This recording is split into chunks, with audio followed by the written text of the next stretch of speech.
80 beses na nagpalitan ng radio challenge ang mga warship ng China at eroplano ng Bureau of Fisheries and Aquatic Resources o BFAR sa kasagsagan ng Maritime Domain Awareness Flight ngayong araw sa Scarborough Shoal. Yan ang ulat ni Patrick De Jesus.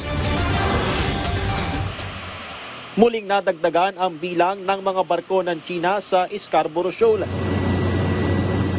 Sa Maritime Domain Awareness o MDA flight ng Cessna Caravan ng Bureau of Fisheries and Aquatic Resources, sakay ang ilang miyembro ng media kasama ang PTV News. 3 China Coast Guard vessel ang namataan na may distansyang 1 nautical mile mula sa Bahura. Naispatan din sa bisinidad ang 2 barkong pandigma ng People's Liberation Army o PLA Navy, kabilang ang isang guided missile frigate at guided missile destroyer na ilang beses nagpadala ng radio challenge sa eroplano ng BFAR.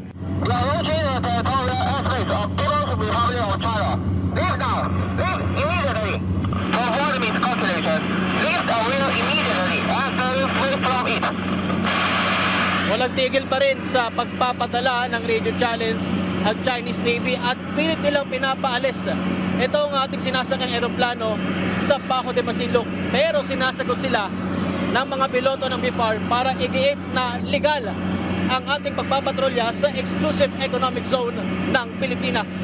We are conducting lawful maritime patrol within the exclusive economic zone of the Philippines. You are way beyond the 200 nautical mile EEZ of your country. Please review your chart.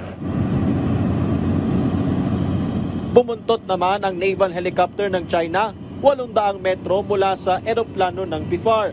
Nadetect din sa radar ang isang Chinese fighter jet na lumipad ng 5,000 feet mula sa ibabaw ng BFAR aircraft. Sa pamamagitan ng radio challenge, nagbabala ang mga piloto ng BFAR sa maaaring maging panganib ng pagsunod ng mga air asset ng China. You are flying too close, conducting dangerous maneuvers that endanger the lives of crew and passengers. Keep away and distance your aircraft from us.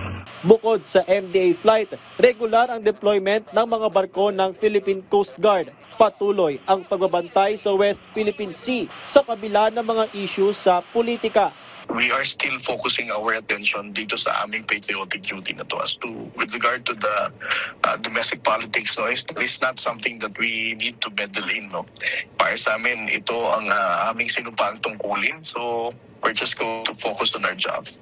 Mula sa West Philippine Sea, Patrick De Jesus para sa Pambansang TV sa Bagong Pilipinas.